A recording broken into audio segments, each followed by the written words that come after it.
Hello everyone. Happy Tuesday. Happy Tuesday, happy Tuesday, happy Tuesday. Just gonna wait for some people to join. Hi. Hello everyone. Hello, hello, hello. Happy Tuesday. Welcome everyone. Welcome, welcome, welcome in. Welcome, Olive Branch Faith. Good name. I like that name. Hi, Vinny. Hi, Michelle.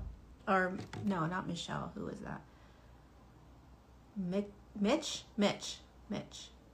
Hi, Las Vegas. Ina Pets. Hi, Marie. Frequency is everything. Hello. Hi, El Salvador. Raw Jules. Janice. Hello. There should be sound. Hi, Miley. Oh, Michelle. Hello, Michelle. Hi, Lori. Can you guys hear me? Good day, Shani the Stargazer. Needs more volume. Needs more volume. Hold. Let me see if this will work. Let me see.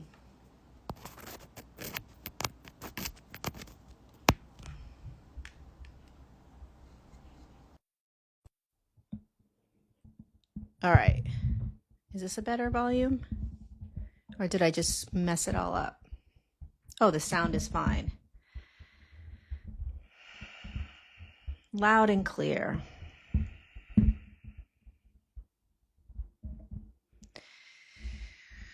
Perfect. Sounds good from Florida. Yay. Hi, Gina. Sounds fine. All right. Welcome, you guys. Hello. I just wanted to jump in. I had a very strong call from Jesus to go live and talk about whatever it is that wants to come through and be talked about with all of us here, what we're navigating, what we're going through, what we're experiencing. He said, go live and speak, go live and let me speak through you, I guess is also what he was saying. So we'll see what wants to come through from him to all of you. We'll see what he wants to share. The more that I sit with him, the more that I walk with him, the more he invites me to share about him. So sharing my experiences with him, how I experience him, how he feels to me, what he does for me, what he requires of me. And I was sitting last night thinking about how easy it is for me to speak about, personal things in my life that I've gone through. I mean, that's part of what I do as a teacher, is I share my own experiences. I share my ups and downs. And I've never really had a problem with it. I think it's one of the most valuable teachings is your own experiences. And I think that's what makes you a great teacher, is teaching from your own experience and the raw, vulnerable authenticity of that. And the truth in that, like what your truth in your vulnerable, humble truth in your own experiences in life. That's what makes us the greatest teachers. That's why so many times people say, like, your greatest obstacle, the thing that you have been challenged with the most, is the greatest gift that you have for the world. You hear that a lot. It's true. It's because you're an expertise in your own suffering. So whatever it is that you have really suffered in and brought yourself out of, that's the greatest gift that you can give to the world. Who else? What better expert than you? And so sometimes I think that we underestimate our own experiences, and I think we just We just say, oh, well, this is just what I've experienced, and everybody's experienced it. Everybody knows how to navigate it. Everybody knows how to get through it. Who am I to share about this, or who am I to speak about this? And yet perhaps it's one of the biggest or main reasons why you went through it, is so that you do teach. Like, what's your unique way of getting through it? What was your unique gift that you gave yourself to navigate through it, whatever it is? So anyway, I share that because Jesus continues to invite me to share about him, my experience with him.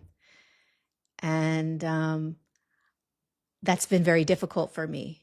It's been more difficult for me to share about what I experience with him, what I navigate with him,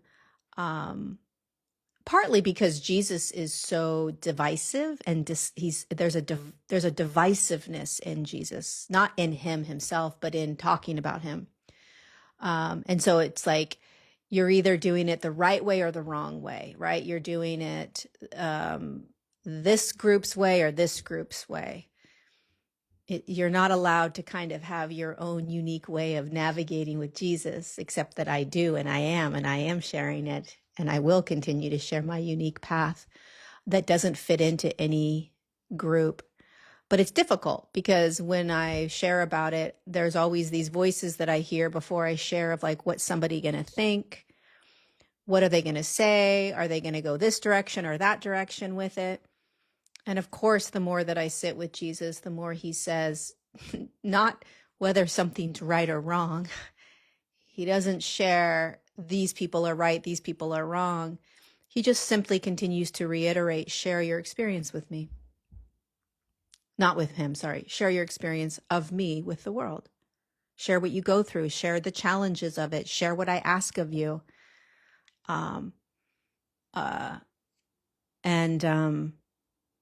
Yeah, I wish there was a way to kind of have a video camera on me. One who is crowned. Hello, one who is crowned. I like your name. I wish there was a video on me that could sort of just walk around, and then I wouldn't have to share about it, and people can kind of see from my perspective. I think one of the challenging parts about my walk with Jesus is that it's not traditional. It is not a Christian-based walk necessarily. Doesn't mean that I don't believe a lot of what the Christians believe, but it's not a Christian-based walk. It's definitely not a New Age-based walk. It's I don't even know if it's a spiritual-based walk. I don't even know if you can put it in a category, but it's a walk with Jesus that is my unique walk.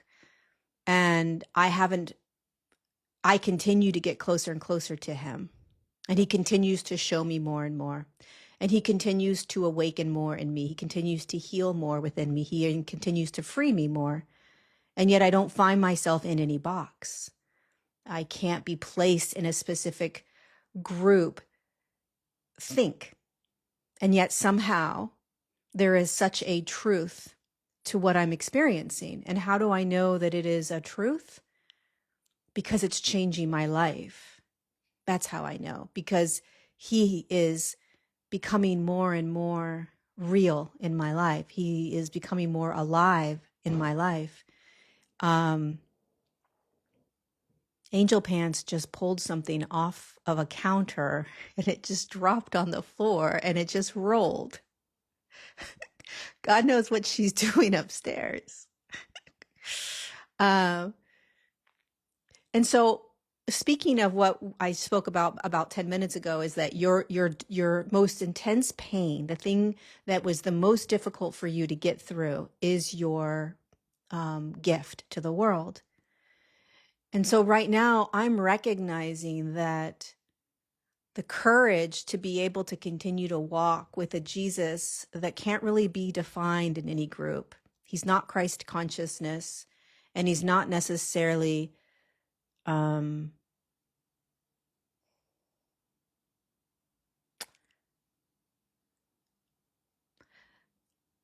Jesus that is that necessarily, well, he is the Jesus in the Bible, and he is the Jesus that Christians understand and experience, but it's just a tad bit of a different take to it.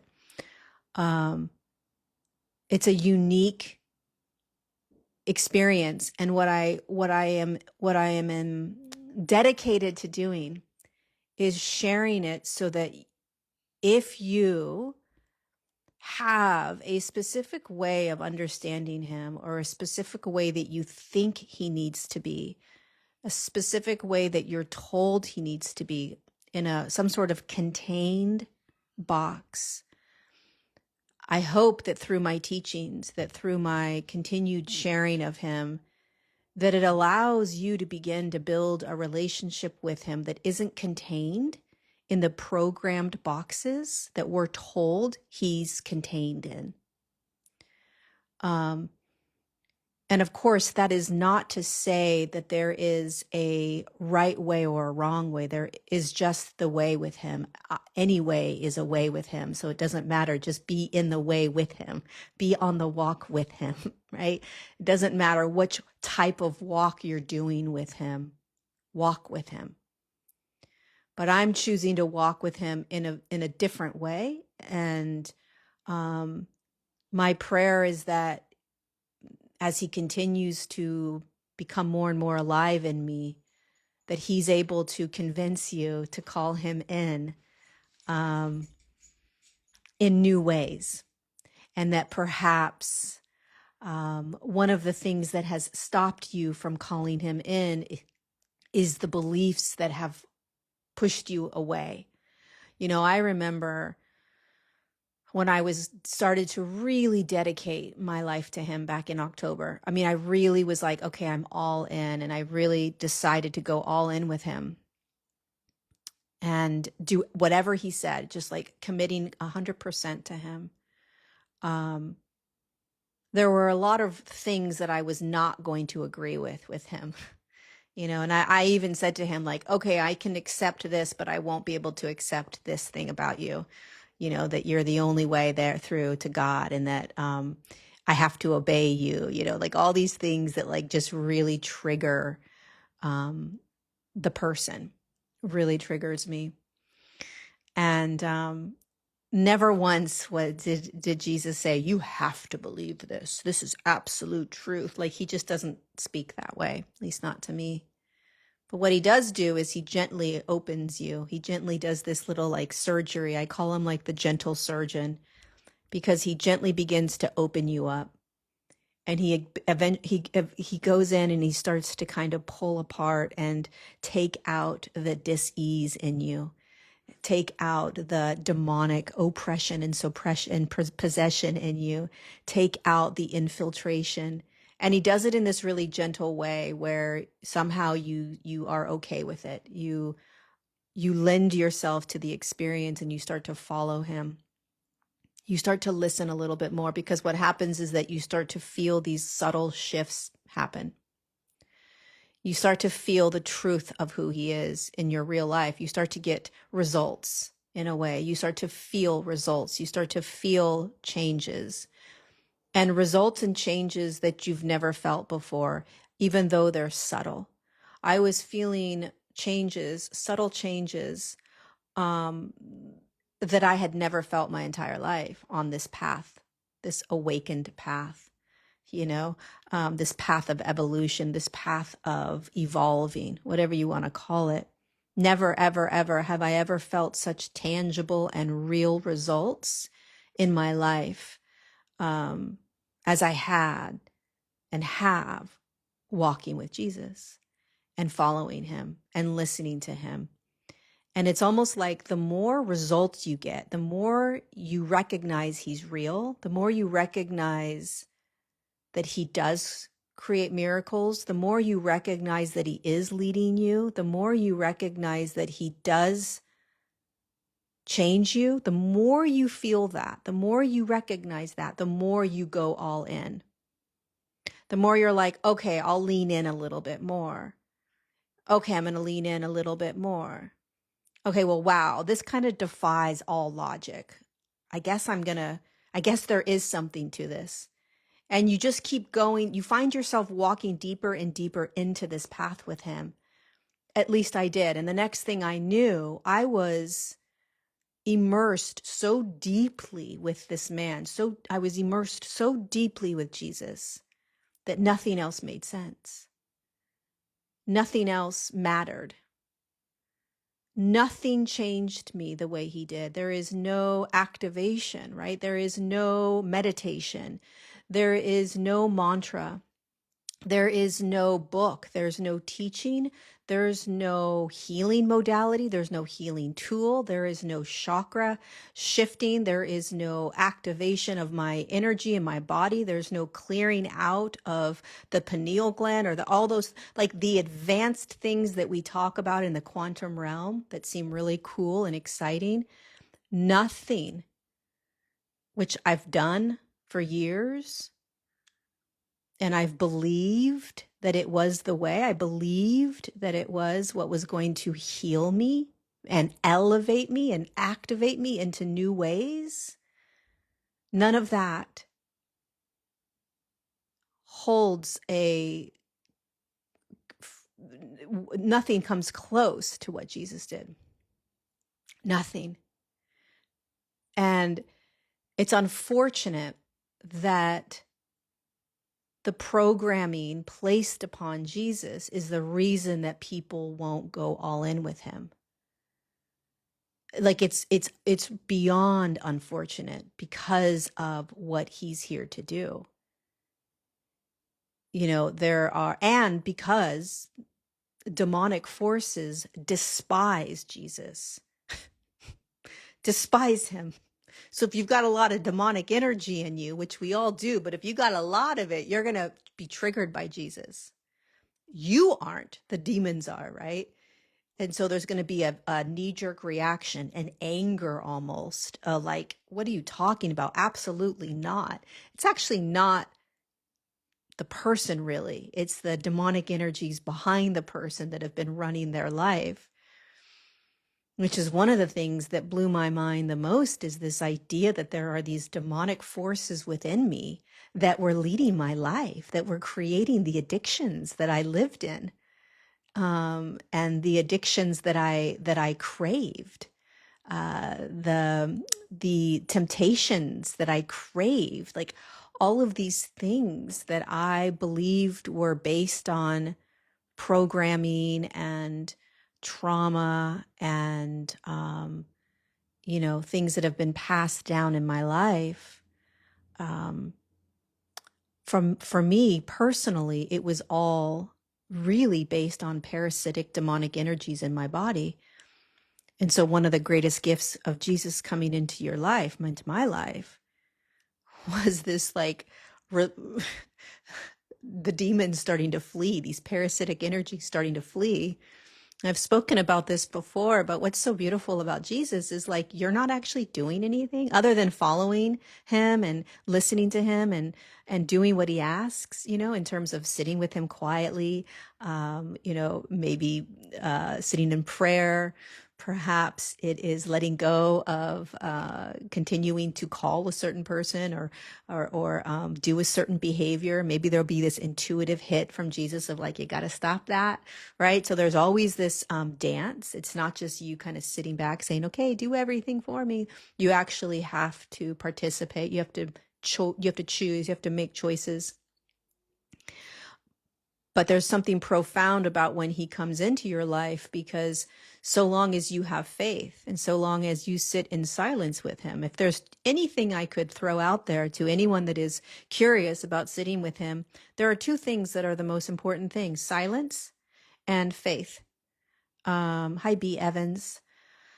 And so silence, if you don't have silence with him every day, you're going to have a harder time staying aligned and connected with him. Silence is number one. Well, faith is number one, but faith and silence together. And then faith. If you don't have faith, and your faith will be tested, it will be tested over and over and over.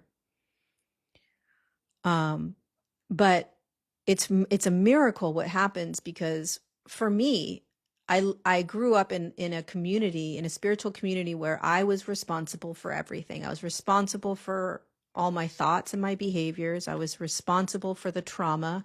I was responsible for healing. I was responsible for boundaries. I was responsible for my reality. I was responsible for what I created. I was responsible for all of it.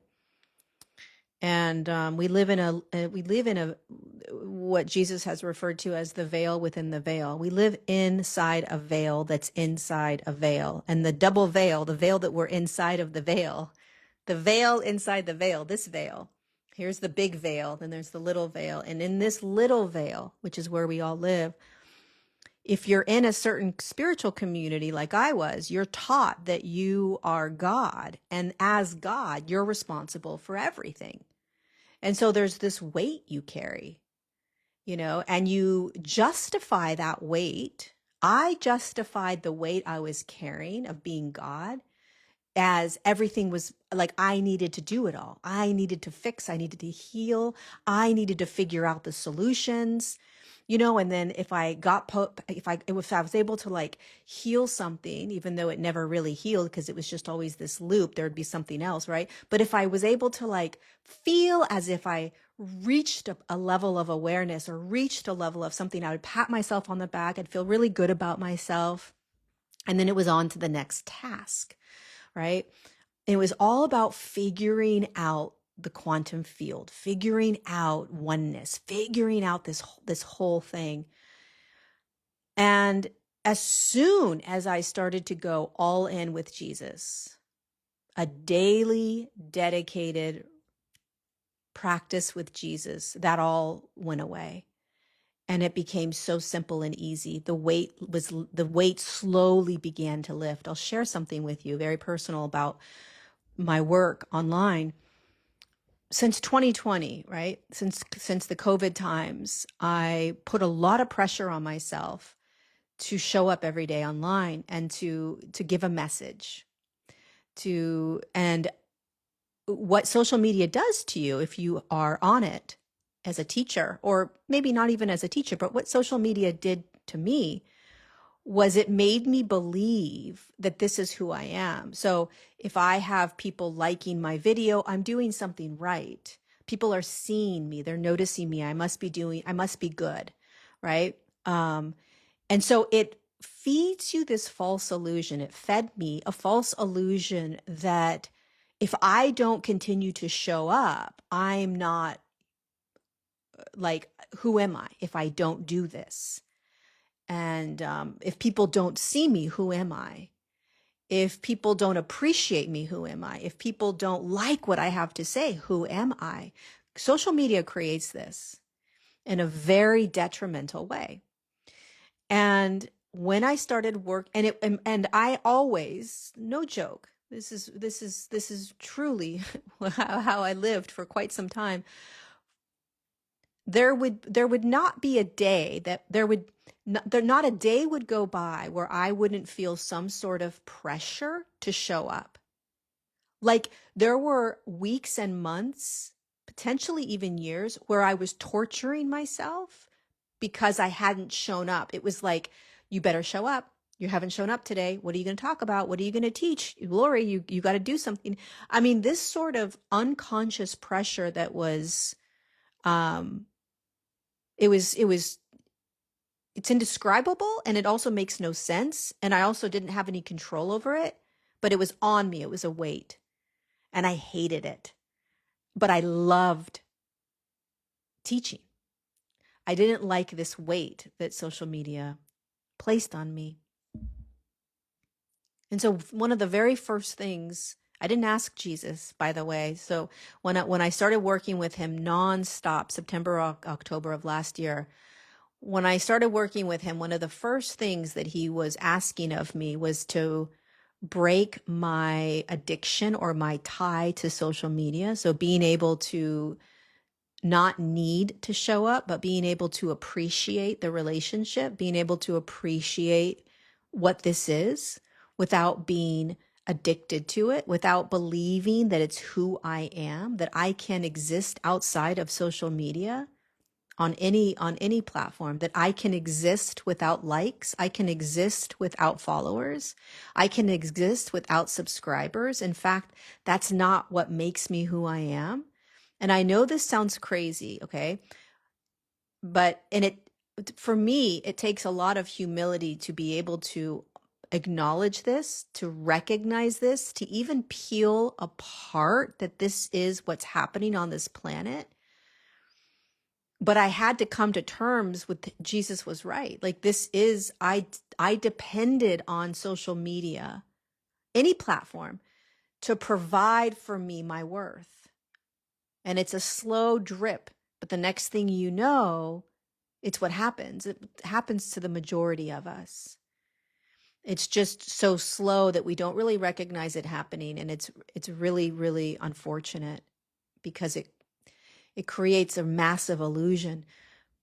But anywho, I don't even know why I'm going into this, but this is one of the big things that he took from me, and it took an entire year. But he started slowly getting me off of the addiction to social media. I mean, there's so many things he's done in my life. This is just one example.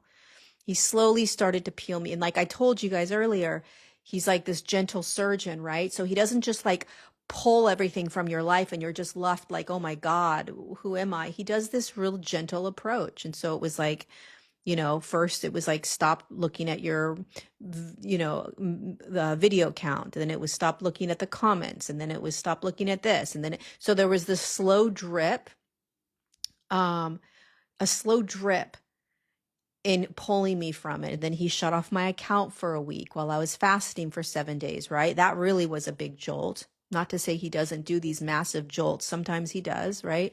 And it was like, whoa, okay, now I really recognize how important social media is. And I was okay with it because I love being able to be on it. I love being able to teach. I love being a part of the evolution in human consciousness. I love being a part of this historical time on the planet. I love having a voice. I love what I do. But this weight I didn't want on me anymore. And anyway, months and months of following Jesus's orders, basically, like in terms of the social media, starting to recognize how important people's opinions were and starting to let those opinions go. Just all these little things that he would ask of me until finally one day I realized, holy cow, I don't have that weight on me anymore. I don't have the weight of what am I going to say today? I don't have the weight that I can't explain this. And you only will know this if you've experienced it. And if there's anybody here that's experienced it, I would love to just acknowledge and honor you because it's intense. But the weight of like, what am I going to say today? I mean, there would be days and weeks and months where every morning, the first thing that would happen when I woke up was, what are you going to talk about today? What are you going to teach today? You're right.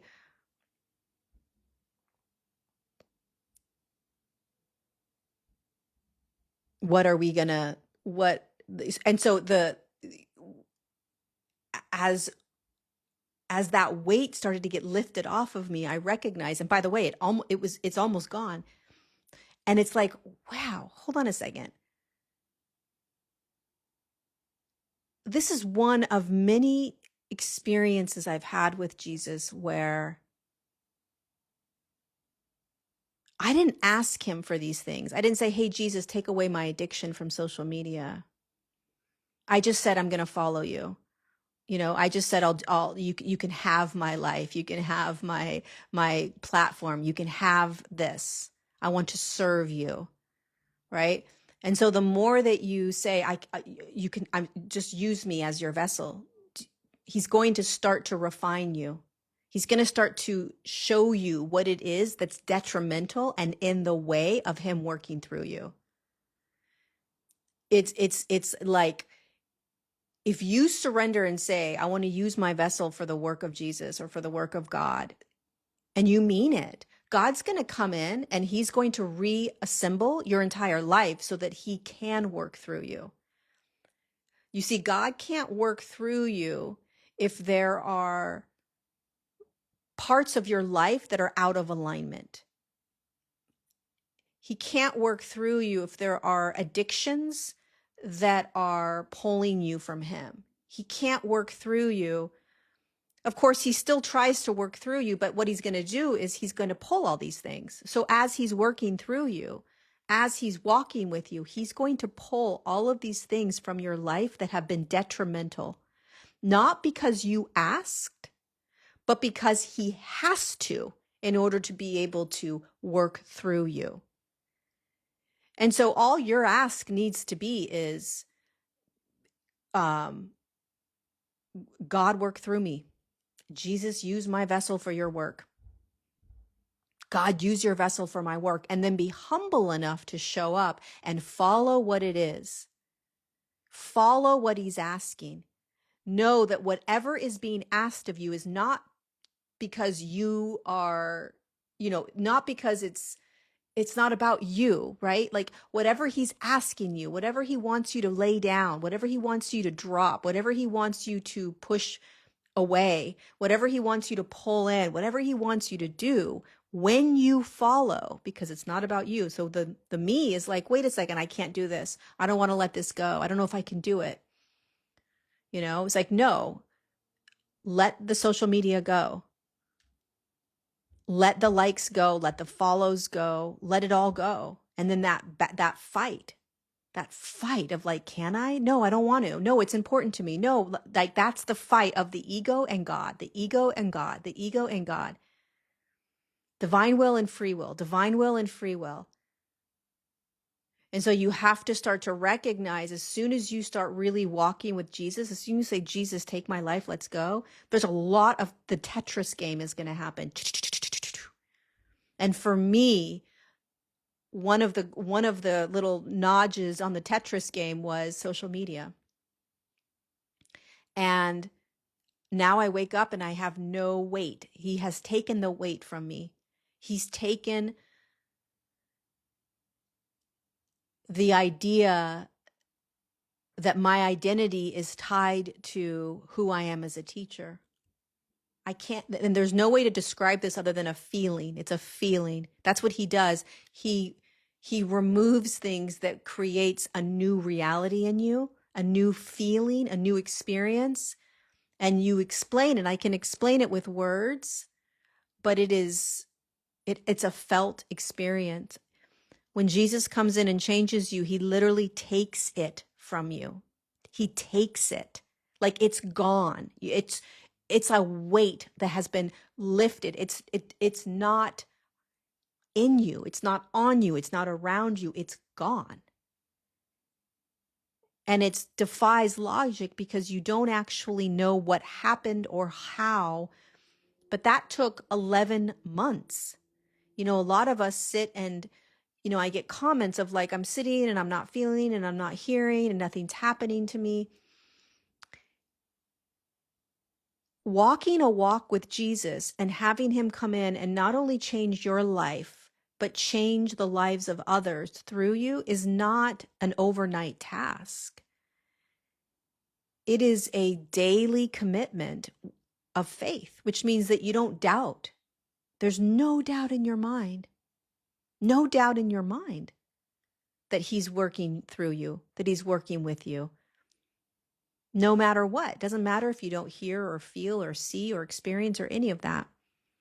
Your job is to recognize the doubt and to replace it with faith. Faith is, Jesus is right here walking with me no matter what. The doubt is, no, he's not. I can't hear anything. Faith is, yes, he is. He's here right now. And perhaps that battle is the battle that you navigate for the next 6 months, because for some reason, that's the battle that he has to peel away from you. We all have a different, unique experience with Jesus. Some of us are going to jump in and have the faith of like that there's just no doubt. And so your faith is ginormous. And so you're not going to have to go through that refinement of faith. And some of you are going to have to go through a season of faith. And he wants to build that faith with you. And so what he's going to do, he's going to show you what's in the way. He has to refine you.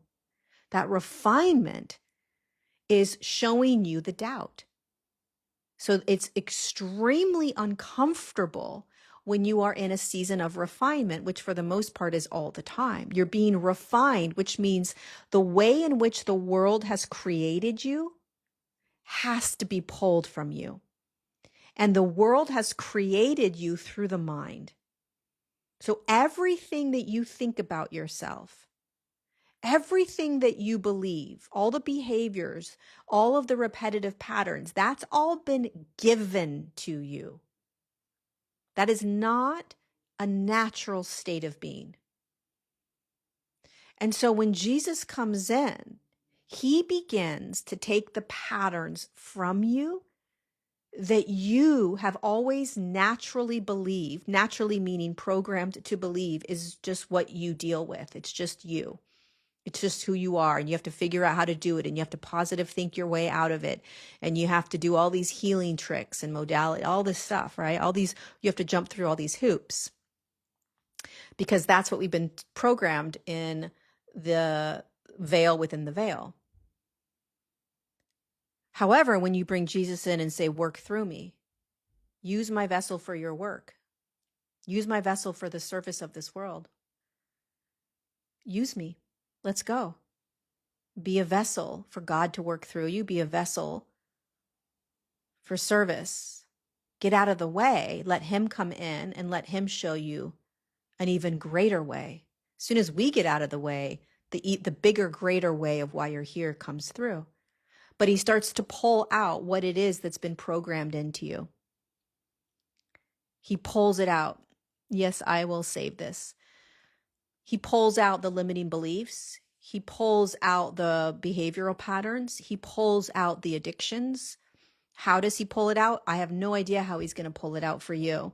But the way that he has pulled it out for me is the daily quiet sitting with him so that I can hear him.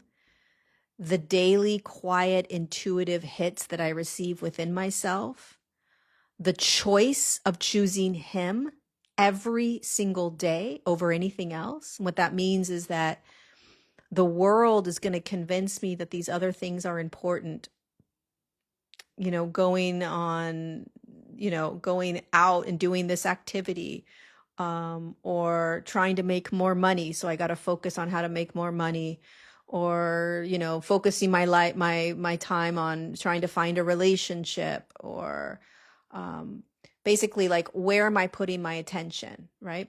If I'm putting my attention on other things more than Jesus, then I'm essentially, in my experience, I'm choosing those things over Jesus.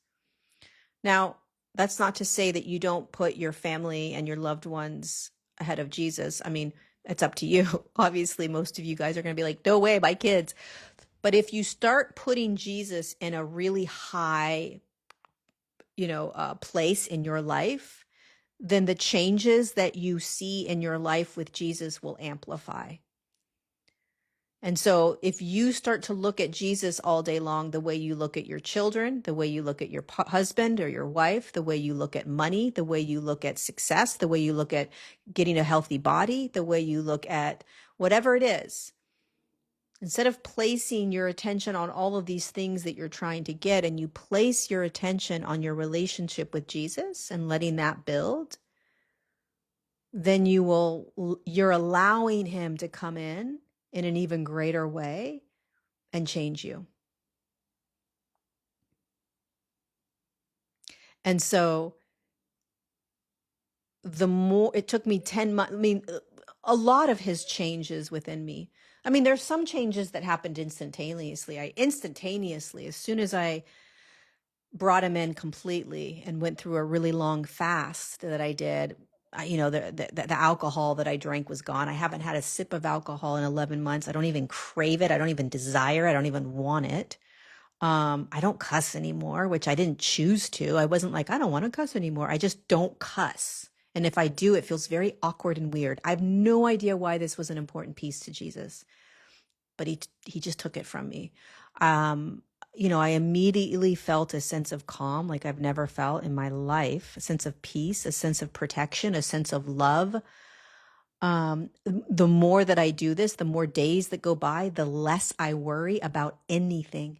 You guys, I'm telling you, it hasn't happened overnight, okay? It's been 11 months of straight daily sitting with him and really committing. But the lack of worry about anything that I have in my life, no matter what happens, I'm not my life isn't like super stressful in the first place, but it's not like I have millions of dollars and I'm like, oh, okay, I can have anything I want. Like, I still have challenges, but it doesn't matter what is happening in my life. I am falling deeper and deeper into a faith with Jesus that is so profound to me because I don't worry. I have never, ever, ever, ever, ever in my life felt this lack of worry, like that I am going to be okay. And I know that in the deepest part of my being. I trust Jesus in a way that goes beyond the times where I would say, oh, I trust the universe. I trust myself. I trust my higher self. Like, nothing feels like absolute trust, being held, being contained, being safe, being taken care of than with Jesus. And it's not that I am less empowered. It's the opposite. I feel more empowered. I feel more calm, more grounded, more centered, more aligned, more clear. And it's not because of me. It's not because of me. It's all because of Jesus. And I'm not going to shy away from that and say, oh, don't say that. That's so disempowering. No, it's all because of him. And I would do it over and over and over again. And I will continue to do this for the rest of my life. And I will commit to doing my best to speak about this in the in as authentic and honest way that I can. But you don't know until you know. And you won't know until you decide to have your own unique, intimate relationship with him. Not a relationship based on what you read. Not a relationship based on what someone's told you. What anyone's told you. No one can tell you who Jesus is. Nobody. No religion. No religion can tell you who Jesus is. No book can tell you who Jesus is. Now, the Bible, when you read the Bible, especially if you read the Gospels, you will feel Jesus. There is something very profound and powerful about the Gospels that I've experienced. It brings you closer to him, but that still is not an intimate relationship with Jesus. An intimate relationship with Jesus is sitting with him every single day in your own silence and stillness when all of your thoughts go crazy. It requires you to be humble and in uncomfortableness. It requires you to literally face your demons. That is a real experience. It requires you to be able to have the courage to continue to choose Jesus over what the world is going to tell you is important. It requires you to be able to choose Jesus over your own understanding, your own desires. And what's so interesting, what's so powerful about following Jesus for me, my experience is that there are always these absolutes that I won't cross, right? No, Jesus, I understand this, but I'm definitely not. I'm not going to go, like, I'm not going to accept this part of what your teachings are about, right? Or, I'm not like, there's just always these tests that I feel with him where I'm like, I'm going to believe all these things, but there's just no way I'm going to believe, I don't know, whatever it is. And the more that I walk with him, the more I recognize, holy cow, man, this is so real. This is so legit. Like,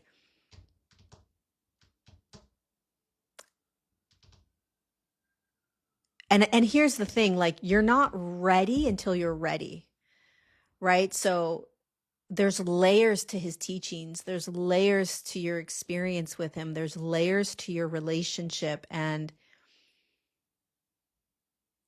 you get to have your truths and your opinions until he convinces you otherwise, which he will do.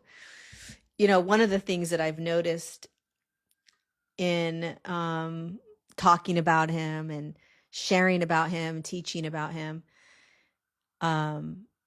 is that people will say, this is blasphemy. This is false light. You don't know Jesus unless you're reading the Bible. You don't know Jesus unless you go to church. You shouldn't be talking about these things, sharing about these things, etc. I get these messages every once in a while about this, like, concern. And I always think to myself, I trust Jesus enough. Like, I'm pretty sure he'll tell them what to do. I have enough confidence in somebody else's unique path that Jesus is going to direct them to what they need.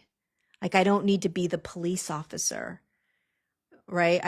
Nor do I want to be the police officer when it comes to Jesus. That's just not my role, and I don't want to have that role. I want to invite people into a deeper relationship, or just a relationship. I want to share Jesus in a way that maybe some people haven't heard him. I want to bring a unique perspective, but I definitely am not going to be the Jesus police. I believe Jesus is powerful enough to change people's lives without me doing it. Like, I don't need to tell people what Jesus thinks this. And if you're not doing this, then you're not with Jesus. No. I think Jesus is bigger than that. I think he's more profound than that. I think he's more powerful than that. And I think he's way more powerful than you or I, way more impactful than you and I. And so I've been dropping deeper into this recognition and realization that, one, I'm not going to argue with people, and two, I'm going to let Jesus show people. I'm not going to be the one that has the whistle that says right and wrong, good and bad. I'm not going to jump into that battle. I'm going to say, this is what I did.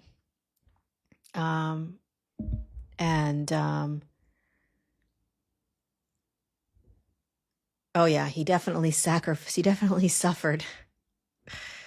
He definitely suffered for us. And man, oh man, when you really understand that, when you really understand what he did for us and why, it's a profound, heart-opening, heartbreaking moment.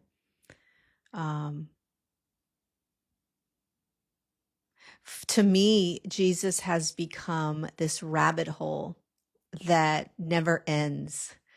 It's like, it's the greatest, biggest rabbit hole on this planet. There's nothing bigger. There's no rabbit hole bigger than Jesus. And what I mean by that is that if you jump into the Jesus rabbit hole with a complete humility that you know nothing when it comes to Jesus, like, you're willing to be wrong about everything. And so you jump in, you say, okay, I'm willing to learn. I'm willing to be wrong about all my assumptions. I'm willing to be wrong so that I can fully know with 100% certainty that my truths are real. And if you're willing to do that and you jump into the rabbit hole of Jesus on your own terms, however you want to do it, but you go all in, you jump in, you dive in, you start sitting, you start inviting him in, you start talking to him, you start walking with him, and you really want to figure it out, that rabbit hole will never end because he will continue to show you new things. He will continue to blow your mind. You will literally be like, wait, what? Huh? Over and over and over. I mean, there is nothing that I have learned on this planet since I was 13 that is more profound than what Jesus has taught me about the spiritual battle, about the archons and the Nephilims. I mean, you could talk about every single galactic race and all of the race wars and all of the abductions and all of the Illuminati and the New World Order that's unraveling. I mean, all of that has nothing on what Jesus is doing here on this planet. Nothing. It's like mind blowing to start going down the rabbit hole of what Jesus is here to do and how infiltrated, how inverted he has become on this planet for a reason. And yes, he is 1000%. He is part of the game. But he's not in the middle. He's not in the second veil, right? So he's part of this game that you and I are in right now playing. He has to be, otherwise you and I wouldn't be experiencing him. So of course he's part of the game. But he's not in the veil within that veil. He's not in the double veil, the veil within the veil. So here's the bigger veil, and then there's the little veil that you and I are in. That's been created around the spiritual battle. Right? And so he's not in the spiritual battle. He's actually out here saying, yo, hello, can I have your attention, please? You're in a spiritual battle right now. So everything you think, program. Every behavior, program. Every system, program. And by the way, it's programmed by demonic forces and archonic energies and parasitic energies that you can't see. And so they've infested humans, and they've infested these like hybrid type humans that have come in thousands of years ago, and they've created this entire false reality, this false matrix that you're in. And so I'm going to show you the way out. I'm going to show you the truth, and I'm going to show you the way, and I'm going to need you to listen. And when he came in and started doing that, it was fabulous. Then a couple of 100 years later, after he ascended, it was able to be manipulated. His name was able to be manipulated. His teachings, a lot of that. It was able to just be distorted in a way. I mean, a lot of the teachings in the Bible are what happened, but there's a huge amount of his teachings that were not recorded, or they were not passed down. They were not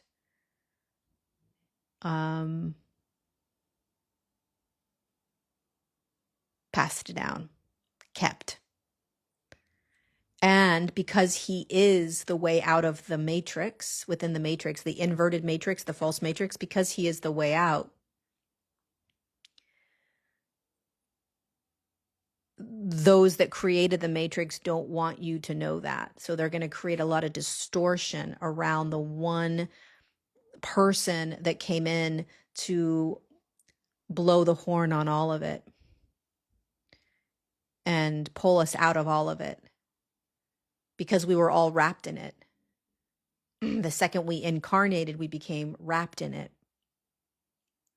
We were born into forgetfulness. And so when you're born into forgetfulness, you can't remember truth.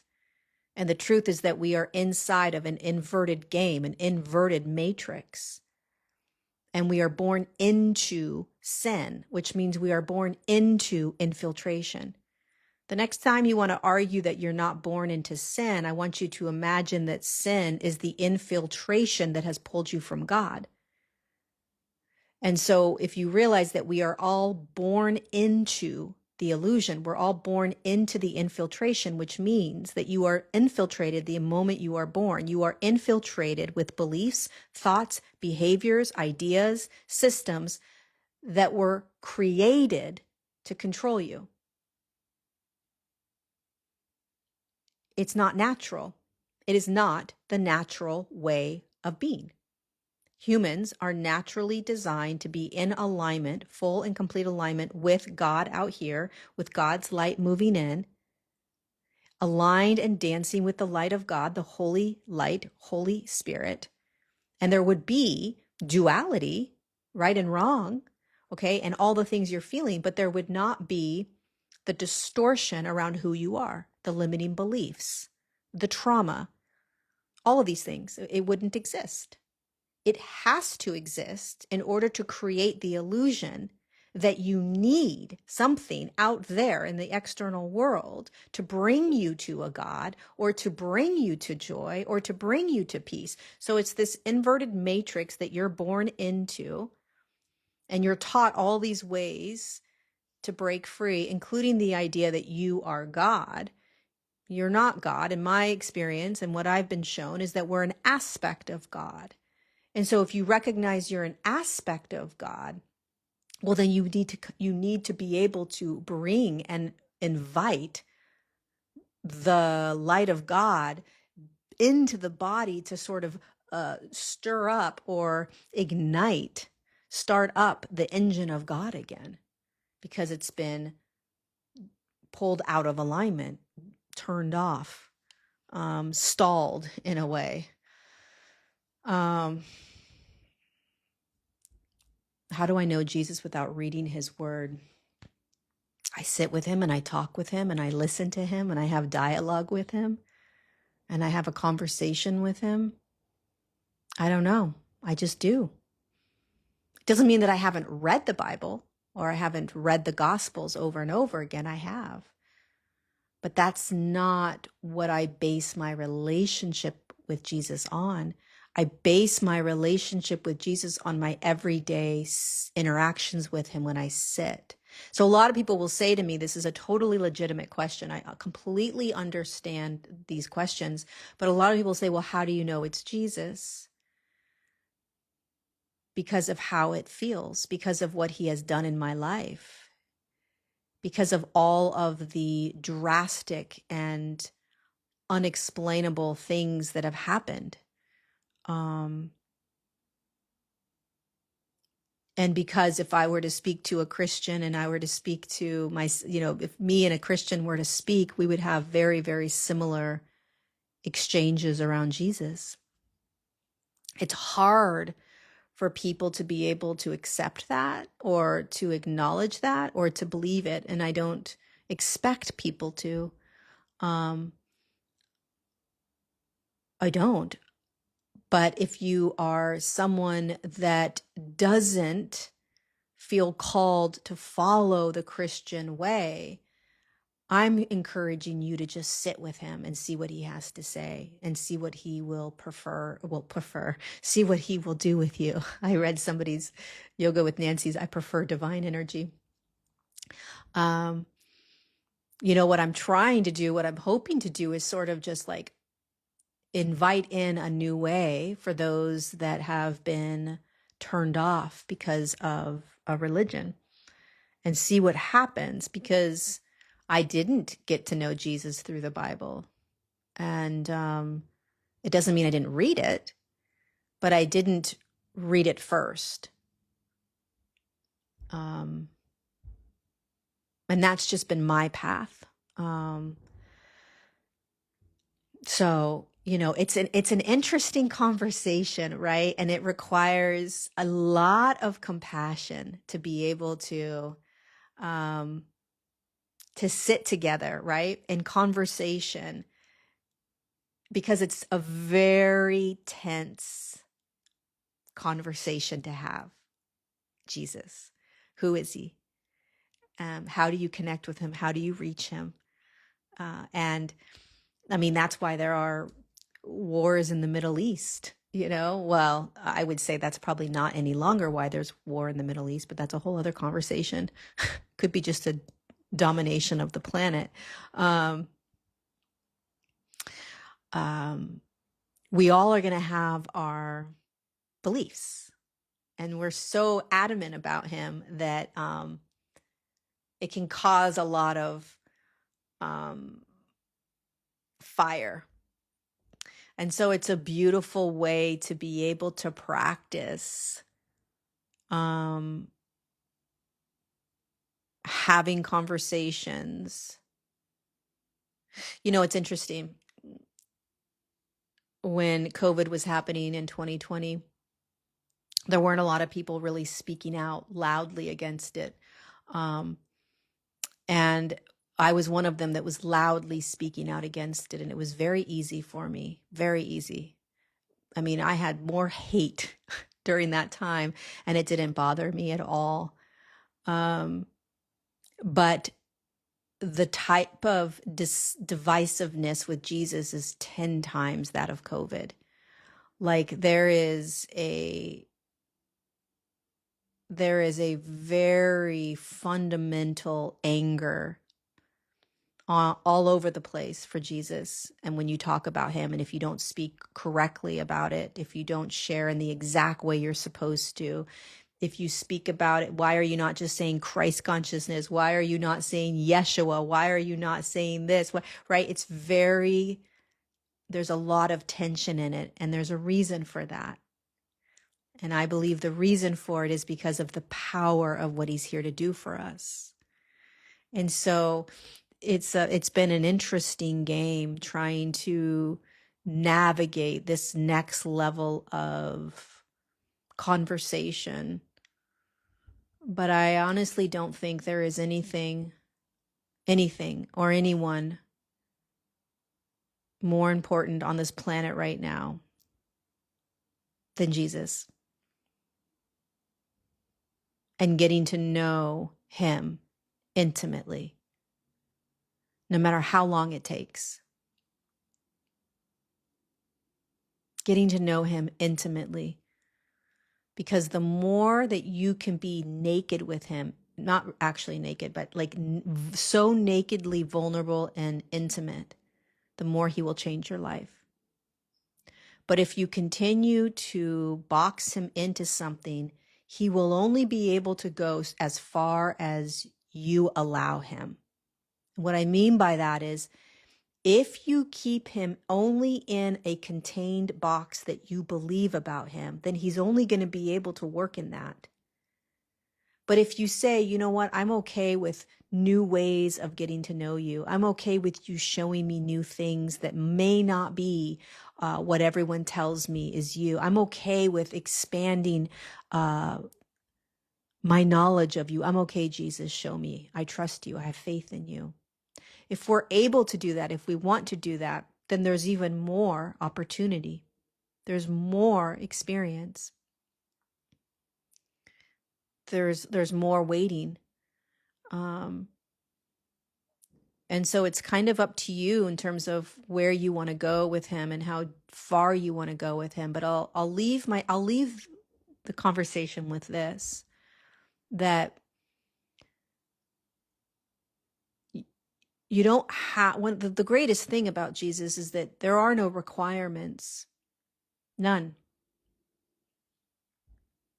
Once you begin to build a relationship, he'll tell you what he needs. He'll tell you what's next. But there are no requirements. He'll show you what you need to see when you need to see it, so you don't need to try to figure out or prepare, well, I don't believe this about him, and I don't believe this about him, and who cares? Don't worry about those things. Just sit with him.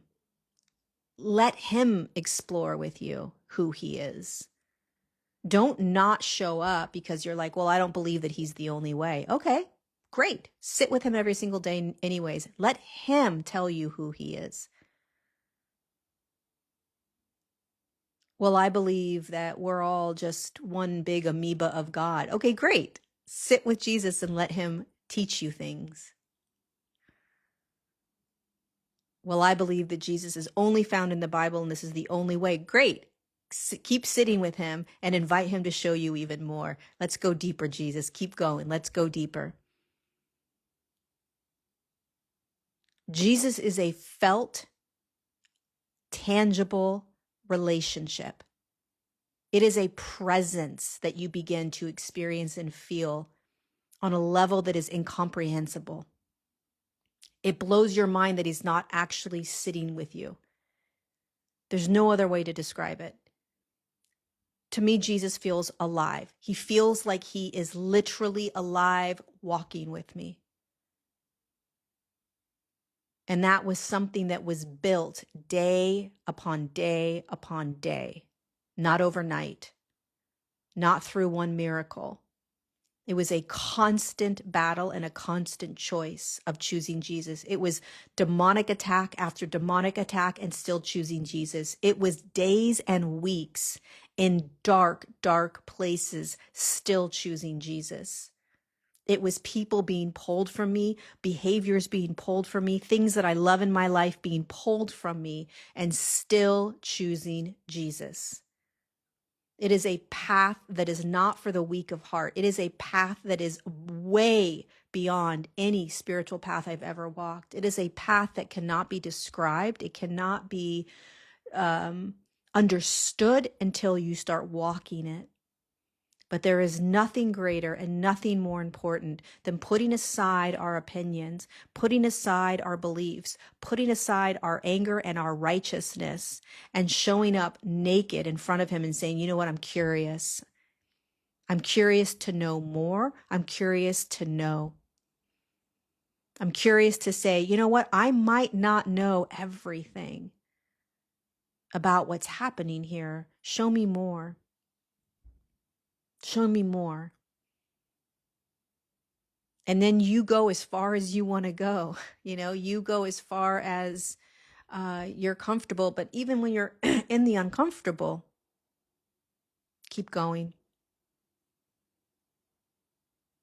Be kind and compassionate to people as they continue to speak about this and share their experiences and their stories.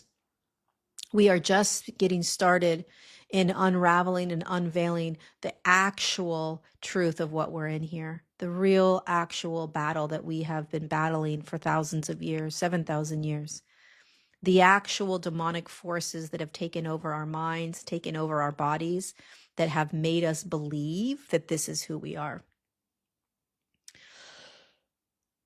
It's not who you are. Your thoughts are not who you are.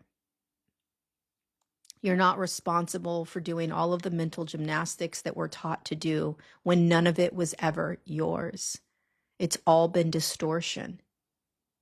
The behaviors that you're constantly trying to get out of, it's all been distortion, infiltration. It's been a program placed in you, multiple programs placed in you. And so when we start to shift our focus from there's something wrong with me, how do I get myself out of this? And we start to say, wait, there's nothing wrong with me. This was actually implanted in me, literally, energetically placed in me in order to control me and to keep me from my divine connection with God. Maybe I need to start going back to God. And then you start realizing and you allow Jesus to come in and show you what you've actually been in.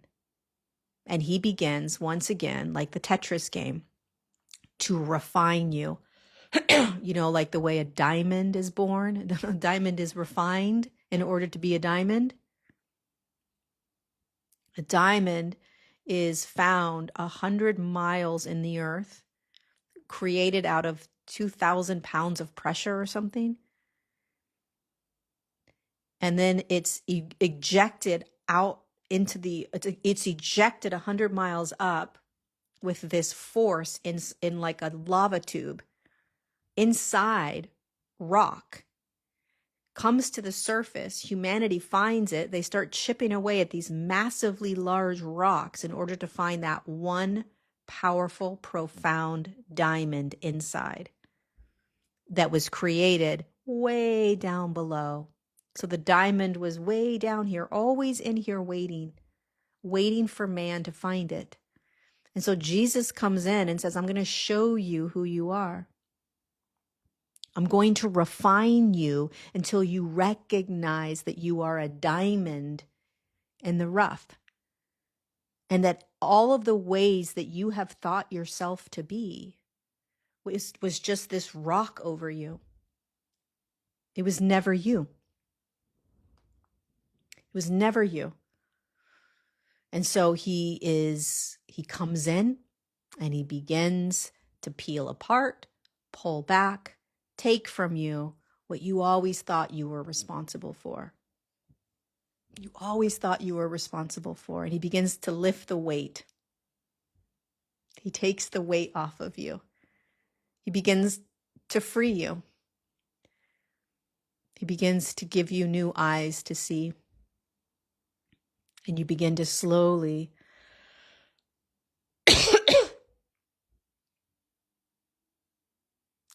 experience him. All right, you guys, that is it. That is my connection or my conversation with you. We'll see if it happens again tomorrow. Jesus did ask me to go, and he asked me to be live every day. Live every day. So we will see if I can obey that. See if I can obey that. Obedience. That's a tough one for a lot of people to surrender to, but I love it. I'll follow him and do whatever he asks.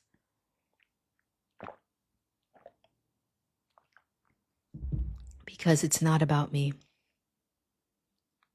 And I'm understanding that more and more. It's about all of you. Or I should say it's about Jesus getting to speak to all of you, or at least connecting to all of you, or trying to say hi. Don't forget about me. I'm right here. Don't forget about me. Tell them about me. Share me to them. And so I get to pull myself out of the way because it's not about me, but share my stories, share my truths, and allow it to hit and land where it does. So if there's any takeaways, I would say that Jesus is right there waiting. Even if you can't hear him or see him, just keep inviting him in. If you feel called to open the Bible, open the Bible. If you feel called to sit in nature, sit in nature. Just do you, but keep inviting him in. See what happens if you can go a week. Try this practice, okay? Try this practice. Try a week, and if you can't do a week, do a day. But pay attention during your day, during your week. Pay attention to what you're paying attention to, okay? So what are you thinking about? What are you focused on? What are you worried about? And as often as you can remember,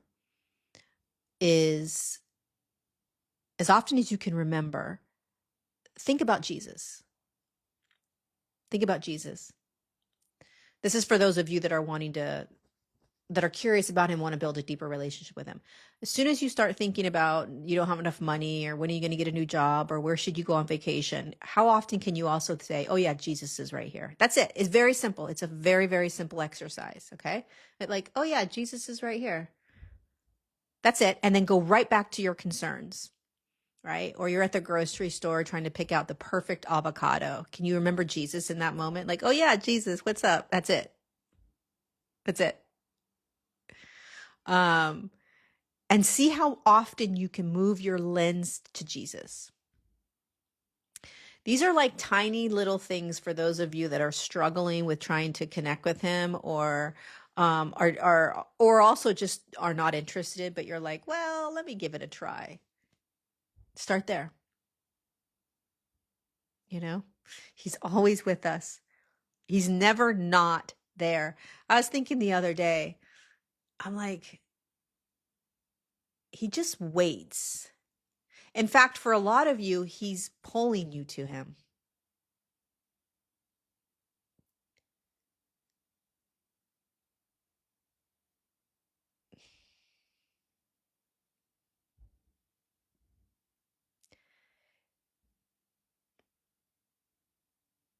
It's so incredible when you realize like what he wants to do in your life.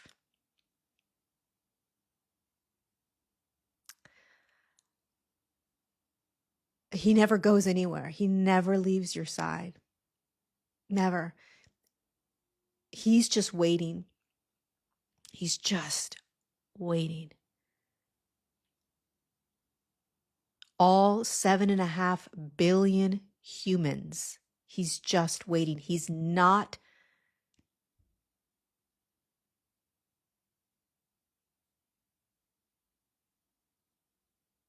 put aside religion, okay, and everything that you've placed on him with regards to a religion and rules. It doesn't matter where you are on the planet. It doesn't matter your color, your wealth, your age, your status, your religion. None of that matters. Jesus is right here with every single human. And all he's asking from us is, hey, call me in. Invite me into your life.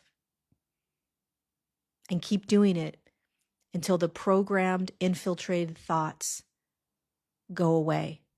Because this is convincing you I'm not here so that you don't follow me, so that you don't free yourself, so that you don't end all the suffering and the loops of healing and fixing yourself. This is what's stopping you from following me. This is what's stopping you from letting me show you the way, the truth, and a brand new life. This doesn't want you to, and this is actually the veil within the veil. This is what you are born into. You are born into the illusion, the infiltration, the lies, the manipulation, the distortion. And I am standing next to every single human, waiting, trying to, jumping in if I can, trying to get people to follow me, to listen to me. And I could do a whole other conversation, which we maybe will do tomorrow, around just how challenging it can be to start doing this walk. But he's never, ever not been right by your side.